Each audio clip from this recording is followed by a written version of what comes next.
আসসালামু আলাইকুম।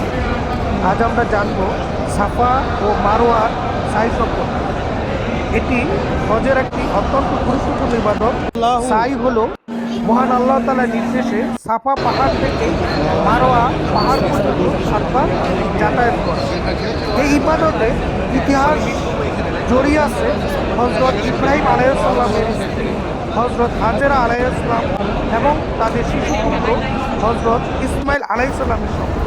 আল্লাহর আদেশে মরুভূমিতে রেখে যাওয়ার পর শিশু তৃষ্ণায় কাতর হয়ে কান্না শুনে হাজেরা আলাইহিসসালাম পানির সন্ধানে সাফা ও মারওয়া পাহাড়ের মাঝে সাতবার দৌড়েছিলেন। তার ধৈর্য, তাকওয়ার এবং আল্লাহর উপর অটুট বিশ্বাসের পুরস্কার হিসাবে মহান আল্লাহ তাআলা এই জমজম কূপের অলৌকিক পানি দান করেছে। সেই স্মৃতিকে চিরস্মরণীয় করে রাখতে মুসলমানদের জন্য এই সাই বিধান করা হয়েছে। সাই শুরু করার আগে কাবা শরীফের দিকে মুখ করে আল্লাহর প্রশংসা করতে